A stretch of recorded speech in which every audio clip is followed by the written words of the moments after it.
안녕하세요. 마이크로소프트의 클라우드 앤 AI 솔루션 엔지니어 문태양입니다. 오늘은 클라우드로 비즈니스 혁신 가속화라는 주제로 비용 절감, 보안 강화, 성능 최적화 이 세 축을 동시에 잡는 클라우드 실전 가이드를 함께 살펴보겠습니다.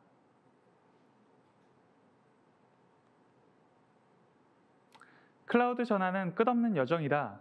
이 한 문장이 오늘 세션의 핵심입니다. 마이그레이션 및 현대화를 통해서 성능, 확장성, 안정성을 극대화하고 데이터를 간소화해서 AI에 대한 비용과 지원 시간을 최적화하게 됩니다. 카펙스에서 오펙스로 전환해서 비용에 대한 유연성과 효율성을 높이고 더 빠른 앱 개발과 릴리스까지 가능해지게 됩니다. 하지만 여기서 멈출 수는 없습니다. 클라우드 확장 단계로 나아가야 합니다. 온프레미스와 멀티 클라우드에 여전히 남아있는 워크로드까지 단일 관리 체계로 통합해야 합니다. 결국 클라우드 여정은 단 한 번의 프로젝트가 아니라 지속적인 최적화와 확장의 사이클입니다. 이러한 클라우드 전환을 하기 위한 여정을 오늘 함께 알아보도록 하겠습니다. 기초가 튼튼해야 건물이 무너지지 않는다 라는 말처럼 클라우드에서도 준비와 기반이 견고해야 이후 설계, 운영, 최적화 단계가 매끄럽게 이어집니다. 준비 및 기반 단계에서 반드시 해야 할 5가지를 정리했습니다. 첫째, 현황 파악입니다. 서버, 애플리케이션, 데이터베이스뿐 아니라 의존 관계까지 세밀하게 인벤토리를 만들고 이를 바탕으로 전사적인 마이그레이션, 현대화 전략을 세워야 합니다. 두 번째, 보안과 규정 준수를 계획 단계부터 포함해야 합니다. 초기 설계에 암호화, 네트워크 분리, 표준 감사 기준을 녹여두면 나중에 고생할 일이 크게 줄어듭니다. 셋째, 플랫폼 랜딩존을 구축해두면 규정 준수와 규모 확장에 필요한 모범 사례가 기본값으로 적용이 되어서 애저 환경을 빠르게 만들 수 있습니다. 넷째, 비용 효율성과 ROI를 항상 염두에 두어야 합니다. 코스트 이피션시 지표를 활용해서 프로젝트 예산과 가치를 지속적으로 관리해야 합니다. 마지막으로 성공적인 전환의 열쇠는 사람입니다. 팀원들이 애저에서 혁신을 주도할 수 있도록 기술 역량을 체계적으로 향상시켜야 합니다. 이 5가지 축이 단단히 갖춰져야만 다음 단계인 설계, 거버넌스와 운영 최적화로 자연스럽게 이어질 수 있습니다.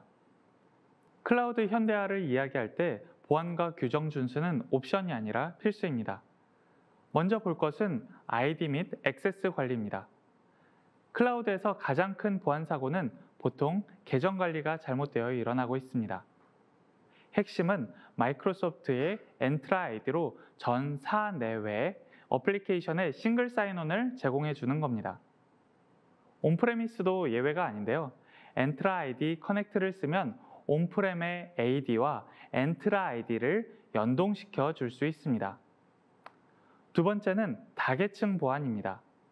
MFA는 더 이상 선택이 아니라 기본값입니다. 모든 사용자에게 MFA를 강제해 계정 탈취를 원천 차단합니다.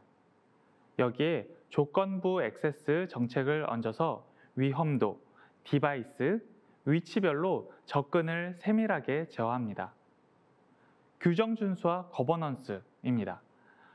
감사 로그와 이상 탐지로 누가, 언제, 어디서 접근했는지 투명하게 추적하고 애저 폴리시로 내부 정책이나 업계 규정을 코드처럼 정의해서 자동으로 적용하게 됩니다. 이제 플랫폼 랜딩존 개념을 살펴보겠습니다.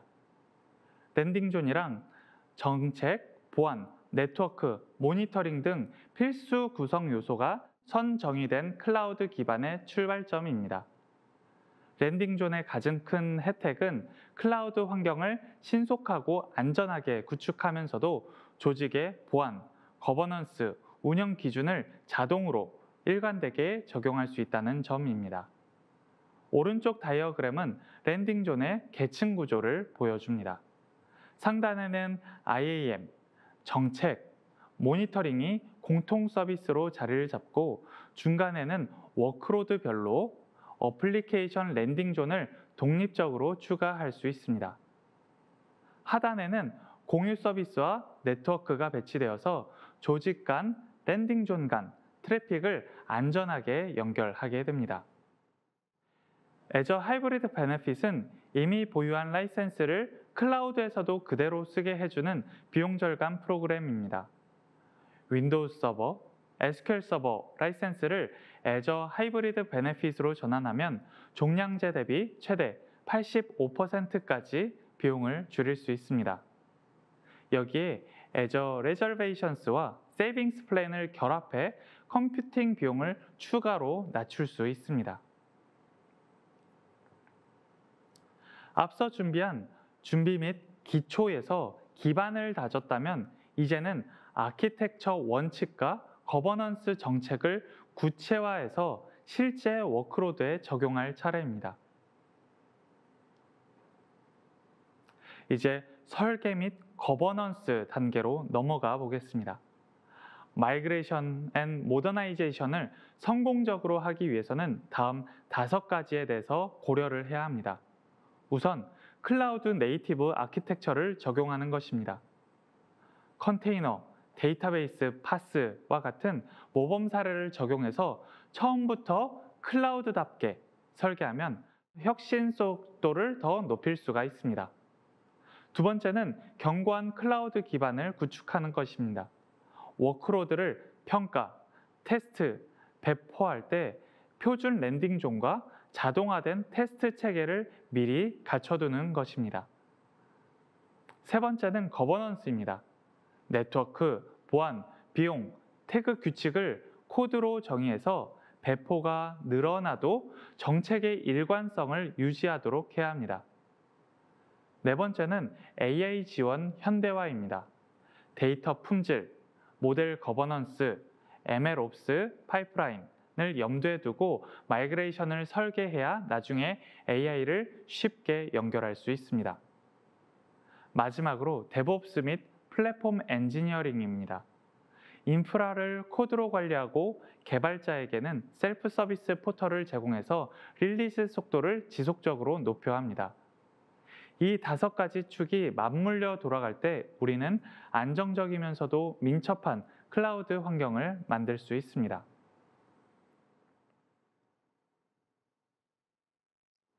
탄탄한 클라우드 기반 없이는 아무리 좋은 전략도 실행 단계에서 흔들릴 수밖에 없습니다. 그래서 7가지 준비 지표를 통해서 우리 조직이 현대화에 얼마나 준비되어 있는지 셀프 체크할 수 있습니다. 조직 성숙도는 GitHub 코팔럿 같은 AI 도구를 활용해서 개발 속도와 역량을 높이는지를 확인하게 되고요. 인프라 준비 상태는 네트워크, 보안, 하이브리드 연결이 컨테이너나 파스와 같은 최신 워크로드를 감당할 수 있는지 확인해야 합니다. 프로세스 준비는 CI/CD, Git 기반의 버전 관리, 그리고 데브옵스 문화가 제대로 자리 잡아야 릴리스 수기를 단축할 수 있습니다. 데이터 관리는 AI를 하기 전에 데이터 품질과 거버넌스, 통합 수준부터 점검해야 합니다. 어플리케이션 포트폴리오는 비즈니스 가치를 기준으로 어떤 앱을 먼저 현대화할 것인지에 대한 우선순위를 매기게 해줍니다. AI 준비도는 데이터, 인력, 거버넌스가 AI나 MLOps를 수용할 수 있도록 하는지 평가를 하게 됩니다. 마지막으로는 운영 우수성인데요. 사고 대응, 지속적인 개선 프로세스가 갖춰져야 클라우드 환경에서도 고가용성과 복원력을 유지할 수 있습니다. 클라우드 성공의 마지막 퍼즐은 거버넌스입니다. 거버넌스 방법론을 보시면 3단계가 있습니다. 비즈니스 위험을 정의해서 데이터, 서비스별 위험 허용치를 문서화하고 그 결과를 정책, 컴플라이언스에서 문서화된 위험을 정책으로 변환합니다. 마지막으로 프로세스를 마련해서 정책 위반 여부를 자동으로 탐지, 교정하게 됩니다. 이 모든 정책은 결국 실무에서 5가지 실행 영역으로 내려가게 되는데요. 비용 관리로 예산을 통제하고 보안 기준선으로 최소 보안 수준을 강제하고 리소스 일관성으로 태그, 네이밍, 복구 설정 등을 표준화하게 됩니다. ID 기준은 RBAC, 엔트라 ID 규칙을 전사적으로 일관되게 적용해서 계정에 대한 권한을 관리하게 되고요. 배포 가속화를 통해 코드화된 인프라 템플릿을 중앙에서 관리해서 출시 시간을 단축하게 됩니다. 결국 거버넌스는 기업 정책이 5대 실행 규칙으로 흘러 들어가서 조직이 안심하고 현대화 목표를 달성하도록 돕습니다. 이제 AI 레디 단계로 넘어갑니다. 메시지는 간단합니다. 데이터, 인프라, AI 서비스를 같은 자리에 두어라. AI 서치와 애저 오픈 AI를 동일 리전, 동일 방화벽, 동일 가상 네트워크 안에 배치하면 생성형 AI 앱 응답 속도가 최대 2배까지 빨라집니다. 실제 고객 지표도 이를 뒷받침합니다. 애저로 이전한 기업의 81%는 AI 앱을 더 빨리 개선할 수 있었다라고 답을 했고, 이는 온프레미스 대비 3배 높은 수치입니다. 또 77%는 AI, ML 혁신이 더 쉬워졌다라고 응답을 했는데, 이 역시 온프레미스 대비 2배 이상 높습니다. 한 제조업의 CIO는 데이터, 인프라, AI를 같은 곳에 두니 LLM 통합이 간단해지고 빌드 속도가 대폭 향상되었다라고 말을 합니다. 실제로 고객 75%가 클라우드 마이그레이션이 AI 도입의 필수 조건이라고 이야기를 했습니다. 클라우드로 옮겼다고 해서 여정이 끝난 것은 아닙니다. 이 단계의 핵심은 운영을 자동화하고 비용, 성능, 보안을 주기적으로 튜닝해서 지속적인 비즈니스 가치를 창출하는 것입니다. 전 세계 조직의 85%가 클라우드 퍼스트 전략을 취하고 있다고 합니다. 즉, 클라우드로의 전환은 더 이상 선택이 아니라 생존을 위한 기본값이 된다라는 뜻인데요. 하지만 오른쪽 박스처럼 3가지 과제가 분명히 남아 있습니다. 조사에 따르면 서버 10대 중 4대는 매년 한 번 이상의 장애나 침해를 겪고 있다고 하고요. 클라우드가 모든 워크로드를 돌릴 만큼 충분히 탄력적이다라고 한 답변은 겨우 13%에 그쳤습니다. 의사결정자 82%가 가장 어려운 과제는 비용 통제다라고 말합니다. 이러한 과제를 해결하기 위해서는 지속적으로 관리하고 최적화하는 것이 중요합니다. 클라우드를 도입하면서 접하는 과제는 관리 및 최적화를 통해서 해결해야 합니다. 중요 워크로드의 복원력을 주기적으로 점검해서 비즈니스 정책과 기능 요구사항이 맞는지를 확인하고 필요하면 바로 개선합니다. 그리고 모니터링과 보안 제어 설정으로 실시간 로그와 추적, 디버깅까지 한눈에 볼 수 있는 체계를 갖추면 문제를 빠르게 발견하고 대응할 수 있습니다. 세 번째는 비용 효율성인데요. 모더나이제이션과 지속적인 개선을 통해서 최적의 비용이 발생하는 구조를 유지합니다. 마지막으로는 데이2 운영 최적화입니다. 배포 후에도 워크로드를 지속적으로 검토하고 개선해서 성능과 효율성을 끊임없이 끌어올리는 문화를 정착시켜야 합니다.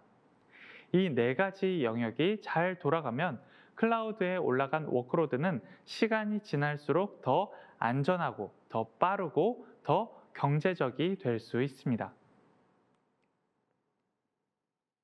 이제 데이2 운영, 즉 배포 이후에 지속적인 최적화를 할 차례입니다. 모듈식 확장을 위해 확장 단위 아키텍처를 적용하고 펑션스, 앱 서비스, 컨테이너 앱스, AKS와 같은 올바른 애저 서비스를 선택해서 수직, 수평 스케일을 자동화합니다. 성능을 위해서는 글로벌 분산 트래픽은 애저 프론트 도어로 앞단에서 최적화하고 애저 캐시4 레디스로 자주 조회되는 데이터를 캐싱해서 지연 시간을 줄이고 애저 SQL 하이퍼스케일로 데이터베이스의 크기를 탄력적으로 조정하게 됩니다. 그리고 복구 전략 또한 필요합니다. 액티브 패시브 전략으로 여러 지역 배포를 통해 단일 장애 지점을 제거하고 재해 복구는 애저 사이트 리커버리로 구성을 하게 됩니다. 모니터링과 관리도 필수입니다. 애저 모니터로 로그에 대한 모니터링을 하고 어플리케이션 인사이트로 어플리케이션의 상태를 추적해서 문제를 사전에 발견합니다. 마지막으로 보안 및 테스트입니다. 엔트라 아이디로 인증을, 키볼트로 비밀을 관리하고 애저 로드 테스팅으로 부하 테스트까지 자동화해서 어플리케이션의 신뢰성을 높이게 됩니다. 이렇게 확장성, 성능, 복구, 모니터링, 보안, 5 요소를 지속적으로 튜닝하면 클라우드 워크로드는 시간이 지날수록 더 빠르고 더 안전하고 비용 효율적이 됩니다. 클라우드로 옮기는 동안에도 보안과 가시성은 쉬지 않고 돌아가야 합니다. 여기 보시는 마이크로소프트 디펜더 포 클라우드는 컴퓨팅, 데이터베이스, 스토리지, 서비스 계층까지 워크로드 전체를 한 번에 보호해주는 솔루션입니다. 먼저 멀티 클라우드 보호를 지원해서 애저뿐만 아니라 AWS, GCP 자원도 동일한 대시보드에서 관리할 수 있습니다. 그리고 지속적인 보안 평가로 위험을 사전에 파악해서 우선순위를 제시하기 때문에 실무자는 중요한 경고부터 바로 조치할 수 있습니다. 실제 고객사를 보면 디펜더 포 클라우드를 통해 위협 완화 시간이 평균 50% 단축되었습니다. 즉, 클라우드 전환 전, 중, 후 어느 단계에서든 디펜더 포 클라우드를 켜두면 예기치 못한 보안 사건을 훨씬 빠르게 막아낼 수 있습니다. 이상으로 클라우드로 비즈니스 혁신 가속화 여정을 함께 살펴봤습니다. 핵심 메시지는 하나입니다. 탄탄한 기반과 표준화된 거버넌스가 있어야 클라우드에서 비용 절감, 보안 강화, 혁신 가속화를 동시에 실현할 수 있다는 점입니다. 오늘 공유드린 모범 사례와 도구를 바탕으로 각자의 환경에 맞는 다음 단계로 작은 POC나 전사적인 로드맵 작성을 바로 수행해 보시길 권합니다. 이것으로 발표를 마치겠습니다. 감사합니다.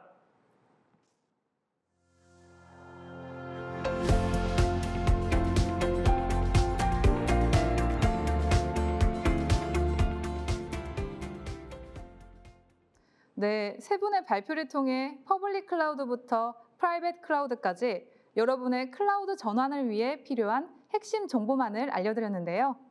여러분이 충분히 이해하셨는지도 궁금합니다. 여러분이 가지고 계실 질문들을 해소할 수 있도록 발표자분들을 다시 모시고 Q&A 세션을 시작하겠습니다. 참석자분들의 질문에 앞서 제가 마이크로소프트 문태양 매니저님께 한 가지 여쭤보고 싶은데요. 지난 KT와 마이크로소프트 간 전략적 파트너십 체결로 화제가 된 바 있습니다. 클라우드를 사용하는 기업들의 관점에서 마이크로소프트와 KT와의 파트너십은 어떤 의미가 있을까요? 네, 최근 기업들은 클라우드 도입 시에 멀티, 하이브리드 환경을 구축하고자 하는 것이 점차 일반화되고 있습니다. KT는 최대 1등 통신사이자 국내 최대의 IDC 사업자로 그리고 CSP 사업자로 마이크로소프트의 클라우드와 함께 활용하면 충분한 시너지를 내실 수 있을 것으로 보입니다. 네, 답변 감사합니다. KT와 마이크로소프트의 파트너십으로 기업들이 원하는 인프라를 좀 더 손쉽게 도입할 수 있게 되기를 기대하겠습니다. 그럼 이제 참석자분들이 궁금해하는 사항들에 대해서도 질문 드리겠습니다. 먼저 김수빈 책임님께 질문 드립니다. KT를 통해 MSP를 진행할 때의 장점은 무엇인가요? 네, 저희 KT는 아무래도 네트워크 기반 회사이기 때문에 클라우드에 연결할 수 있는 보안이 잘 되어 있는 회선이나 인프라를 같이 구성해 드릴 수 있습니다. 또한 현재 마이크로소프트를 비롯한 KT 클라우드라든지 AWS 등 다양한 클라우드 사업자와 파트너십을 맺고 있기 때문에 멀티 클라우드 같은 고객분의 니즈에 맞는 오퍼링이 가능합니다. 네, 잘 들었습니다. 다음은 문태양 매니저님께 질문 드리겠습니다. 설계, 배포, 거버넌스를 제대로 하려면 무엇이 필요할까요? 네, 설계, 배포, 거버넌스를 제대로 수행하기 위해서 가장 핵심적으로 고려해야 할 요소는 랜딩존의 사전 구축과 표준화된 프레임워크 접근입니다. 애저에서의 랜딩존은 단순히 리소스를 배치하는 것뿐만 아니라 조직이 클라우드를 안정적이고 일관되게 사용할 수 있도록 보안, 네트워크, 아이디, 거버넌스, 정책, 리소스 계층 구조를 포함한 운영 기반을 의미하게 됩니다. 클라우드 환경에서의 설계, 배포, 거버넌스는 사후에 적용하는 것이 아니라 처음부터 랜딩존을 기반으로 사전 정의된 구조와 정책 안에서 일관되게 수행되어야 합니다. 이는 단순히 기술적 효율성을 넘어서 조직 전체의 클라우드 전략을 성공적으로 이끄는 핵심 요소입니다. 네, 그렇군요. 근데 한 가지 더 궁금한 사항이 있는데요. 애저 워크로드를 어떻게 관리하고 계속 최적화할 수 있을까요? 네, 보이지 않는 것은 관리할 수 없다라는 말이 있습니다. 애저 워크로드를 효과적으로 관리하고 지속적으로 최적화하기 위해서는 관찰성, 보안, 비용, 성능, 운영 효율성 전반에 걸친 데이터 기반의 지속적인 접근이 필요합니다.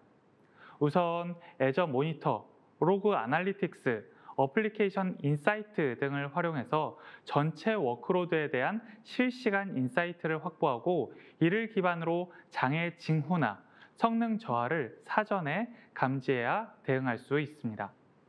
또한 마이크로소프트의 디펜더 포 클라우드를 통해 보안의 상태와 규정 준수를 지속적으로 평가하고 위협 탐지 및 자동 대응을 강화함으로써 보안 리스크를 최소화할 수 있습니다.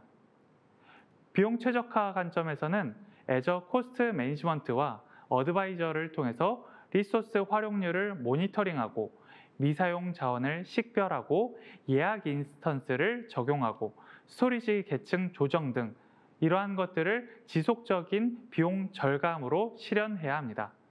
결국 중요한 것은 단순한 유지 관리가 아니라 운영 데이터를 기반으로 워크로드를 지속적으로 재평가하고 개선하는 문화와 체계를 갖추는 것입니다. 이를 통해서 애저 환경을 지속적으로 개선하고 비즈니스 가치 창출에 기여할 수 있습니다. 네, 문태양 매니저님께서 정리해 주신 내용 들으니까 이해가 쏙쏙 잘 됐습니다. 마지막으로 송인성 책임님께 질문 드리겠습니다. KT 매니지드 프라이빗 클라우드는 보안 규제가 있는 공공이나 금융기관에서도 사용할 수 있나요? 네, KT 매니지드 프라이빗 클라우드는 최근에 국가정보원 보안적합성 검증을 통과했고 보안 기능 확인서를 획득했습니다. 이 인증은 단순한 보안 수준을 넘어서 국가기관이 요구하는 보안 기준을 충족했다는 공식적인 인증입니다. 특히 공공기관이나 금융기관처럼 보안 규제가 엄격한 조직에서는 이 인증이 클라우드 도입의 전제 조건이 되기도 하는데요.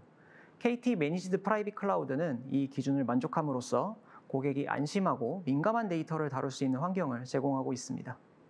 네, 너무 기쁜 소식인데요. 그러면 이어서 한 가지 질문 더 드리겠습니다. KT 매니지드 프라이빗 클라우드에서 GPU 노드를 선택할 수 있다고 하셨는데요. 실제로 어떤 분야에서 GPU 활용이 효과적인지 알고 싶고요. 또 매니지드 프라이빗 클라우드가 어떤 장점을 제공하는지도 궁금합니다. 네, AI가 다양한 영역에서 급부상하면서 GPU가 필수 자원이 됐습니다. KT 매니지드 프라이빗 클라우드는 H200, H100, L40S 등 다양한 GPU 노드 옵션을 제공하고 있고 고객은 필요에 따라 선택하고 증설할 수 있습니다. 예를 들어 공공기관의 AI 기반 민원 응대 시스템이나 의료기관의 영상 판독 AI 모델 사용, 제조업의 품질 검사와 자동화 등에서 GPU가 핵심 역할을 할 수 있고요. KT는 이러한 GPU 자원을 고객만의 클라우드에서 안전하고 유용하게 사용할 수 있도록 지원합니다. 네, 답변 감사합니다. 그러면 이것으로 Q&A 시간을 마치도록 하겠습니다.